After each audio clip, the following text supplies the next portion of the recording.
Regardez cette scène. Emirates First Class, entre Paris et Dubaï, douche en vol, champagne, tempérino à volonté. Ce billet coûte 15 000 €. Et moi, je l'ai eu pour 0 €. Enfin, presque. Dans cette vidéo, j'ai pris la décision de révéler ma méthode exacte pour voyager en first class gratuitement. Avant de commencer, je dois préciser que cette technique marche sur la liste des compagnies aériennes suivantes. On va avoir Emirates, Qatar Airways, Air France KLM, British Airways, Cathay Pacific, Delta Airlines, Scandinavian Airlines, donc SAS, et la Singapore Airlines. Cette liste est pour le coup exhaustive et je peux déjà vous révéler une chose, à chaque fois que vous voyez un influenceur voyager en business ou en first dans l'une de ces compagnies aériennes, il n'a pas payé son billet le prix que vous pensez. Je vais vous le prouver dans cette vidéo et je vais vous montrer surtout comment vous pouvez faire pareil. Alors, il y a 3 ans, avant de connaître ce système, je volais au moins cher. Déjà, prendre un vol Air France ou Emirates, c'était pour moi un prix. Je me disais, mais j'ai mis 500 € dans un billet en classe éco, et il y a des mecs qui vont dépenser 5 fois plus pour le même vol en classe affaires, et d'autres 10 fois plus pour le même vol, encore une fois, pour la classe first. Mais qui fait ça en fait ? Puis après, j'ai découvert le système des miles. Je le connaissais de nom, mais j'avais jamais pris le temps d'analyser tous ces programmes. On va pas se mentir, il y a une grosse barrière à l'entrée sur ce sujet. Mais elle est surtout mentale. Déjà, je me suis rendu compte d'une chose. Les gens accumulent des miles de la mauvaise façon. Ils attendent de voyager pour en gagner et résultat, sur un an, vous allez cumuler quoi ? 10 000 miles ? Super. De quoi se faire un Orly-Nice en classe éco. Alors que moi, sans prendre l'avion, j'accumule plus de 500 000 miles par an. De quoi faire 4 à 6 longs courriers en first class gratuitement. À ce moment de la vidéo, la question que tu te poses, peut-être, c'est mais pourquoi personne fait ça ? Eh bien, c'est à ce moment-là que j'ai découvert qu'il y avait 3 mythes.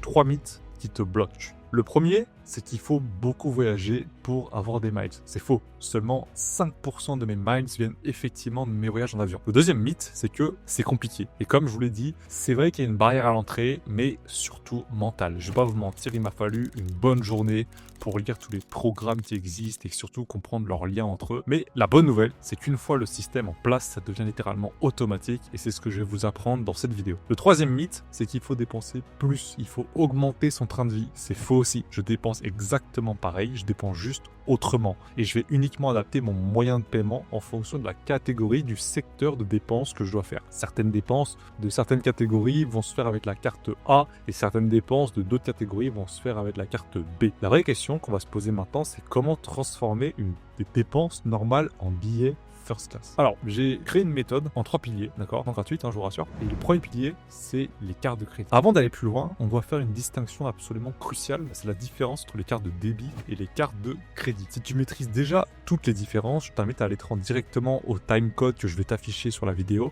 pour sauter ce passage. Alors, une carte de débit, donc c'est-à-dire votre carte de bleu classique française, c'est ce qu'en France vous allez considérer comme une carte bancaire classique. C'est-à-dire que vous allez avoir un débit immédiat sur votre compte. Et en plus, pas de points ni de miles intéressants, un cashback quasi inexistant et en vrai aucun bénéfice. Je veux pas entendre parler des assurances qu'en réalité vous allez payer avec une cotisation mensuelle hors de prix. De l'autre côté, on a les cartes de crédit qui viennent du système américain et vous payez donc toutes vos dépenses en fin de mois. C'est-à-dire pas tout de suite. Donc ça vous donne un certain pouvoir de dépense, puisqu'on va volontairement vivre à crédit. Et là, je dois vous faire un gros warning. Il faut y faire extrêmement attention. Si vous êtes une personne qui dépensait par envie et non par besoin, il va falloir faire extrêmement attention, car l'accès crée l'envie. Si vous dépensez tout ce que vous gagnez tous les mois, imaginez maintenant ce qui va se passer quand vous allez avoir votre carte de crédit avec un plafond mensuel de 20 000 €, ou même une carte de crédit sans plafond à portée de main. Je vous le dis dès maintenant, c'est le seul warning que je ferai. Si vous avez peur que les cartes de crédit transforment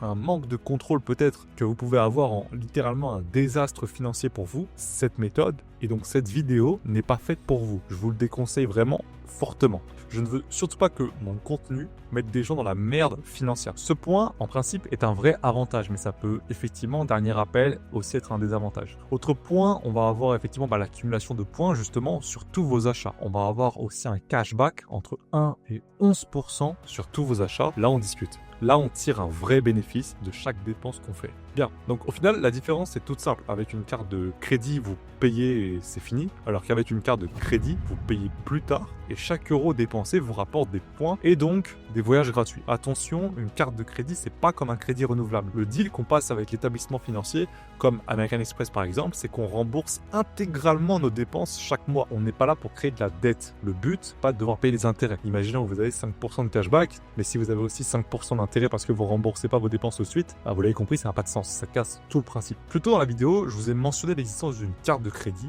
sans plafond et j'ai fait sur cette même chaîne YouTube une vidéo entière sur ma American Express Black, ma Amex Centurion. Pour ceux qui ne l'ont pas vu, je vais vous la résumer en 60 secondes. Donc la Black Card, c'est la Amex la plus exclusive au monde. Elle est dispo uniquement sur invitation et la cotisation coûte des milliers d'euros. Les critères secrets que je vous ai révélés dans cette vidéo, c'est qu'il fallait être client Platinum auparavant et dépenser massivement. J'ai été invité après avoir dépensé environ 25 000 euros par mois de manière stable et continue avec ma American Express Platinum. Et ce que ça vous donne, bah, c'est une carte de crédit dont vous avez tous les bénéfices que je vous ai mentionnés auparavant. 1,5 points Amex par euro dépensé, pas de plafond de dépenses, une conciergerie avec 10 assistants 24/24, 7 jours sur 7 qui s'occupent de tout. Vous avez accès à l'inaccessible, des restaurants complets, des événements VIP. D'ailleurs, des anecdotes avec la Centurion. Dernièrement, j'en ai profité avec un concert de Drake à Paris, en loge, avec pour le coup vin, champagne à volonté.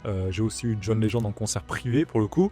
J'ai eu un voyage en Chine organisé de A à Z alors que je voulais partir le lendemain. J'ai eu une visite chez Patek Philippe avec une dépense à 70 000 euros validée instantanément. Mon verdict, si vous valorisez votre temps plus que vous valorisez l'argent, si vous dépensez plus de 20 000 euros par mois, cette carte améliore votre vie de globalement 5%. Et globalement pour une carte, c'est énorme. Maintenant, vous comprenez pourquoi avec cette carte, j'accumule des points à une vitesse assez folle. Et je vais vous montrer mon setup complet pour voyager en first class. Alors, on voit ici que j'ai 414 000 points, ce qui revient à 276 000 euros dépensés. Car en effet, je vous le rappelle, 1,5 points Amex par euro que je dépense. Par exemple, on voit ici que j'ai dépensé pour le moment 18 000 euros ce mois-ci. Je précise que tous les chiffres que je vous donne, vous pouvez complètement les adapter à votre vie, à votre lifestyle. Si vous dépensez plus que moi, vous aurez proportionnellement plus de bénéfices. Si vous dépensez moins que moi, vous aurez proportionnellement moins de bénéfices. Donc, vous pouvez calculer très simplement les bénéfices que vous allez pouvoir en tirer avec un simple produit en croix. Et concernant les 1,5 points Amex par euro dépensé, il faut savoir que si vous prenez une Amex de base, car vous dépensez par exemple 1000 euros par mois, vous allez cumuler 1 point Amex par euro dépensé, ce qui est déjà très bien. Ce qu'il faut savoir, c'est que les points American Express ne valent pas du tout la même chose que les points chez les différentes compagnies aériennes. Ça serait trop facile. Et en fait, elle est là, la barrière à l'entrée. Il y a une certaine ingénierie en fait à mettre en place. Chaque compagnie aérienne a un programme de transfert de points bien spécifique et certaines sont extrêmement intéressantes alors que d'autres ne le sont pas du tout. Et d'ailleurs, j'en profite pour faire une parenthèse, on parle de first class, mais il y a exactement le même système avec les chaînes hôtelières. Donc si vous voulez qu'on en parle, si vous êtes plus Four Seasons que Emirates, je pourrais vous faire une vidéo sur le sujet également. Dites-le moi en commentaire. Alors sinon, revenons. Comme promis dans le titre, prenons l'exemple avec Emirates. 5 points American Express valent 4 points chez Emirates. Donc mes 414 000 points, x 4 divisé par 5, traduit en croix, valent 330 000 miles Emirates. Une first class en aller simple Paris-Dubaï coûte au choix entre 10 et 15 000 euros ou 80 000 miles Emirates. Donc oui, vous l'aurez compris, là déjà je peux me faire 4 Paris-Charles de Gaulle à Dubaï en first sans payer 1 euro, ou presque. Car oui, il reste malheureusement toujours les taxes, carburant et aéroport qu'on est obligé de payer en monnaie fiat. Mais le fait est, c'est que le montant final d'euros que vous allez payer, il sera inférieur au montant que tout le monde qui sera assis derrière vous dans l'avion en classe éco et en classe business dans l'A380 aura payé. C'est vraiment fou quand on y pense. Maintenant, si on fait le rapport en cashback théorique, c'est qu'en ayant dépensé 276 000 euros, j'en tire l'équivalent de 30 000 euros de bénéfices.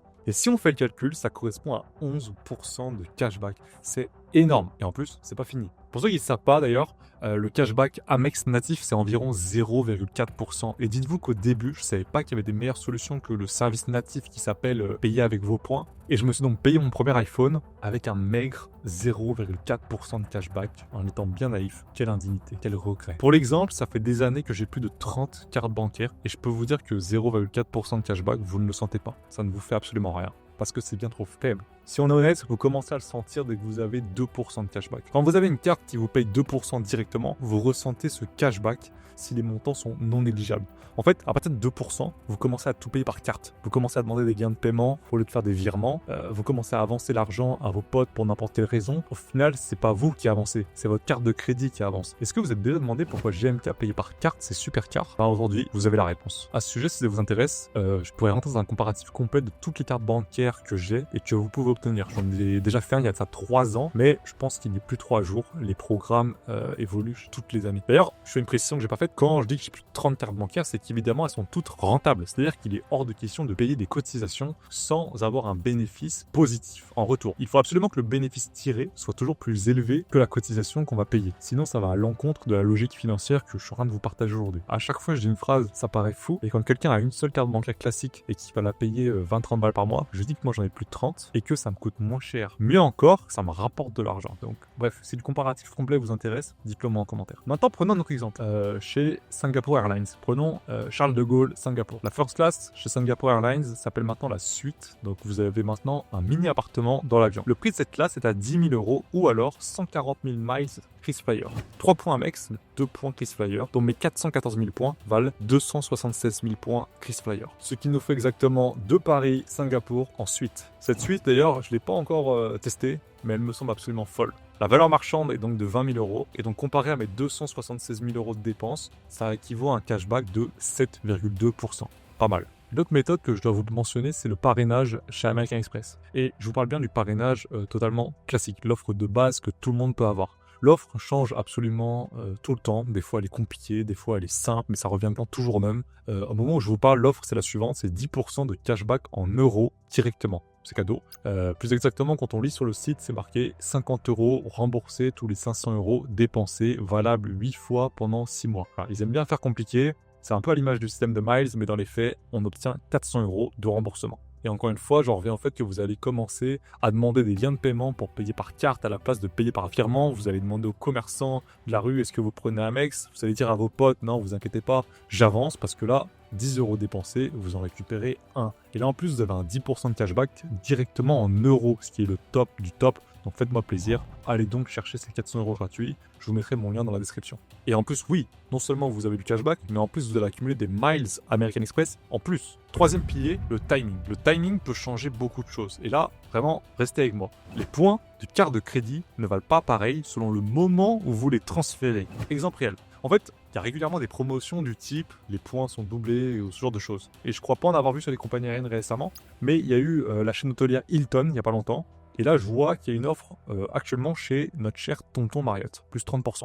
Donc au lieu d'avoir 1 point Marriott, pour 1 point Amex, vous allez avoir 1,3 points Marriott. Marriott de mémoire, c'est l'un des programmes les plus nuls. Regardez là, si je dépense 437 000 points Marriott, j'ai l'hôtel gratuit pendant une semaine, ce qui me fait économiser 330 fois 6 nuits, ce qui fait 2000 €. Donc là, en gros, mes 414 000 points Amex valent 2000 € chez Marriott, ce qui nous fait 0,7% de cashback en bénéfice. C'est vraiment pas top. Voilà pourquoi je le répète, la gestion de vos points a une importance de fou. Dernier pilier qu'il faut absolument considérer, c'est la catégorie de dépenses. Il y a des dépenses qui sont plus intéressantes à faire avec une American Express Gold et d'autres avec une American Express Platinum. En fait, en fonction de la catégorie de dépenses, donc est-ce que je suis au restaurant, est-ce que je suis au supermarché, est-ce que je prends un vol, des points que vous pouvez obtenir ne sont pas du tout les mêmes. C'est vrai qu'aujourd'hui, on parle que de l'exemple American Express, mais sachez qu'il y a énormément d'autres cartes de crédit que vous pouvez posséder et qui, dans certains secteurs, vont vous rapporter bien plus qu'une Amex. Encore une fois, je me dois de garder cette vidéo la plus courte possible, mais si ça vous intéresse,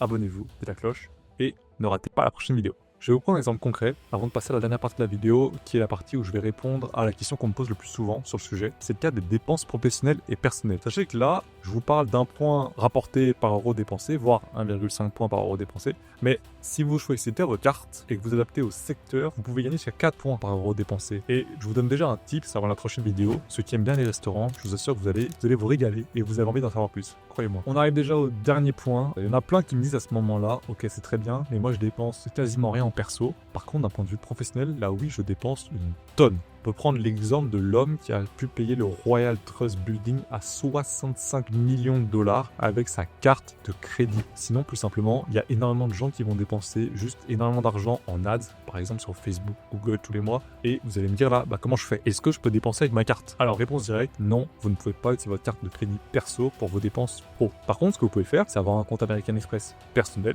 et un compte American Express business, pour votre business. Les deux rapportent le même nombre de points. Les deux comptes ne seront pas liés, mais ce seront deux comptes différents qui vont chacun encaisser des points sur un certain type de dépense. On arrive déjà à la fin de la vidéo, donc je vais donc vous donner votre plan d'action. Avant ce dernier rappel, s'il vous plaît, si vous êtes endetté ou dépensier compulsif, cette méthode peut vous ruiner financièrement, donc vraiment soyez absolument honnête avec vous-même sur vos habitudes financières. Maintenant, le plan concret en 4 étapes. Étape 1, calculez vos dépenses annuelles réelles, et j'insiste sur réelles, le but c'est pas d'augmenter votre niveau de vie. Étape 2, choisissez votre destination de rêve et regardez combien de points il vous faut. Étape 3, optimisez les 4 axes, donc le parrainage, le timing, c'est transférer uniquement pendant les bons moments, les programmes, c'est-à-dire exploiter les failles légales entre les partenaires, et les cartes, c'est-à-dire utiliser la bonne carte en fonction de la catégorie de dépenses. Pour finir cette petite vidéo, je vais me permettre de vous partager des pistes et de faire une petite ouverture. Comme vous l'avez compris, maintenant qu'on a vu tout ce système de carte de crédit, l'importance du système de parrainage, l'importance du timing, les différentes failles entre les différents programmes, et finalement l'importance de bien choisir sa carte en fonction du secteur d'activité de la dépense concernée, je peux vous dire une chose, c'est que cette stratégie, ça doit s'inscrire dans une stratégie globale qui vise à améliorer votre liberté. Au-delà du système de crédit qu'il va falloir vous maîtriser, c'est également l'importance de l'investissement financier, l'importance de l'optimisation fiscale, l'importance d'avoir des structures offshore légalement, l'importance de la structuration bancaire, l'importance d'avoir plusieurs passeports et l'importance de diversifier son patrimoine sur l'ensemble des classes d'actifs en fonction de votre niveau de risque. Je m'imposerai aucun rythme sur YouTube, je tournerai à l'avance, donc vraiment n'hésitez pas à m'indiquer en commentaire lequel de ces sujets vous voulez que je traite en premier. Celui qui aura le plus de votes, je le traiterai dans la prochaine vidéo afin que je puisse vous apporter le plus de valeur possible.